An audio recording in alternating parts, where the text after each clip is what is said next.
So I'm in a roll, on a roll, not in a row, on a roll. Today we're going to talk about the books that I read this week, and what did I purchase. Okay, I've already made a couple of videos of what I've purchased, but now I'm going to talk because I received more today. Well, I received 3 of them. 5 books. 2 of them are 2 more Jack McDavid novels. One is called Eternity Road, and the second one is called Moonfall.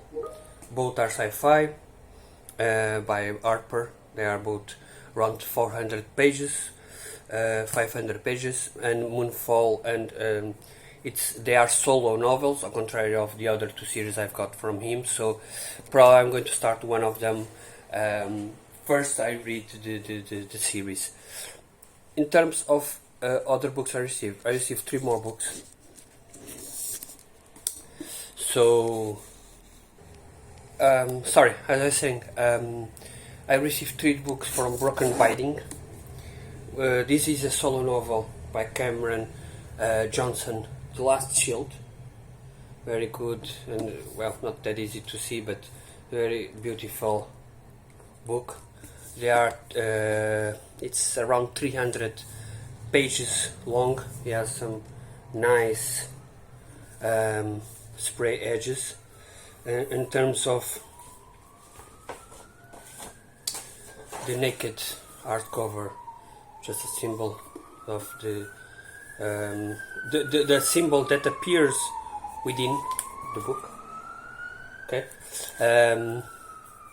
This one is signed and he has a number. It's signed and it's number 2. The second novel, this is a solo novel. Cameron Johnson wrote 4 more books, if I'm not mistaken. 3 more. I think he wrote something for Black Library, but I did not. Maybe I'm mistaken. Yeah, maybe I'm mistaken, sorry. He wrote The Traitor God and The God of Broken Things, a duology, The Age of Tyranny, and then wrote The Maleficent 7. The second novel I purchased was Looking Glass Sound by Catriona Ward. She's the same writer of this one, which is The Last House in Needless Street. Okay, so this is by Levi Dane Press. This one is from Broken Binding. I've yet to read it, so there's that. Again, beautiful cover. This one was purchased via. There's some damage on the book. Basically, it's broken here. Nothing too major. Maybe if I keep the book, of course, there's no problem there because I'm going to put something to cover it. But some other people may be upset by this. To me, that's okay. But imagine that I don't like the book, I can sell it. This one is also signed, number 8. So 2 for 2. The third one I purchased was, I believe the Last Shield was also damaged. I don't see why or where, because it's not damaged in the cover. I don't know if it's like something like to do with design is missing some gold foil here. Maybe it's that it. If it is, well, good for me. The Service Model by Adrian Tchaikovsky. I was in the fence to buy this one, but I did buy it because I know that if I don't read it, or if I don't enjoy it, not read it, if I don't enjoy it, I can sell it and gain at least the price that I had to pay for this. This was Service Novel. I also spray edges. and it has, it's very beautiful, to be fair. Okay, and within the same, very beautiful futuristic stuff. This one is signed by the author only. Okay, not there is no number there. So these are the three books I read. Not read. I didn't read anything that I received. In terms of books I read, and that's that's what I did. I read the Flashlighters, the fourth novel in Daniel Barnett series. I'm enjoying this series, but I'm not overjoyed with this series. I mean, I'm enjoying where the series is going. Fortunately, there's something odd there. I mean, I enjoyed the pace, but there's something that I'm not enjoying. Is the supposedly the sun is missing, and I thought it was regarding the vanishing sun stuff that I've heard couple of years ago, like a IRG kind of thing. Of course, it was not connected, but I thought, okay, something like the sun vanished. There's something there. What is it? But here is different. So some people go to sleep, and the dreams they sleep are reflected on the world, and most of the time they are in small cities, so the impacts are not that great. Unfortunately, I don't think that the author dwells that much on that. Maybe in the fifth novel, because I know there are 6 novels. It was supposed to be 12-book series.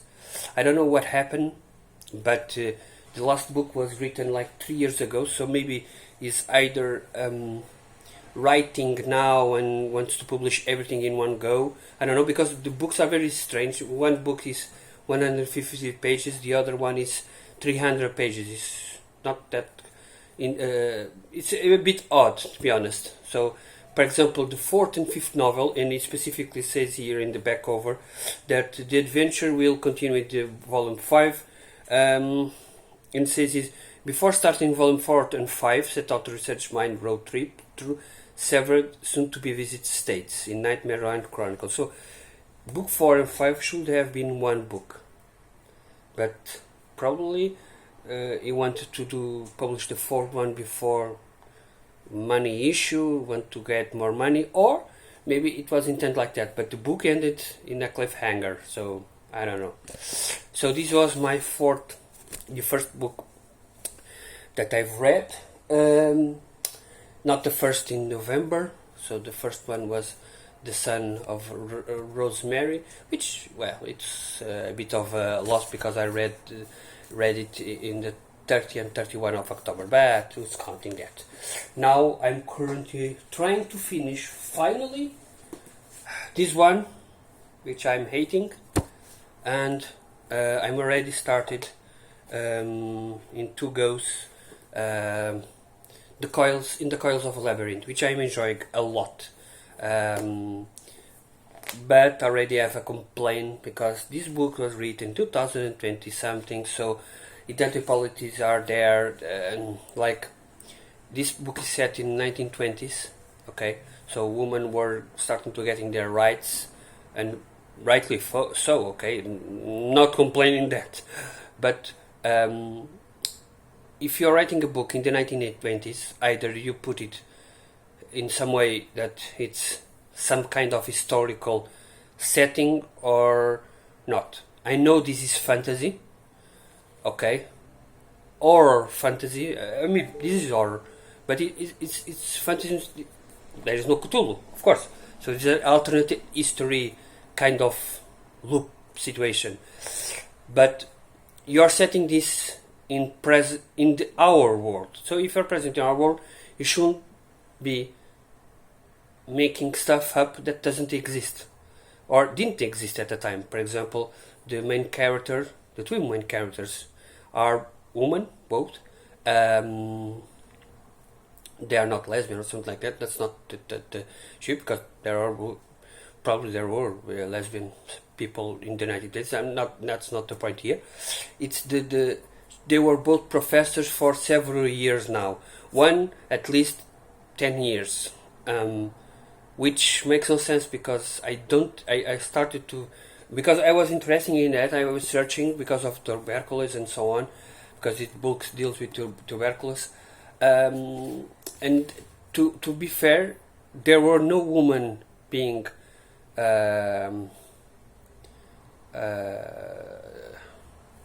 professors in the universities. They were starting to get to universities, but there were no women being professors. I don't know.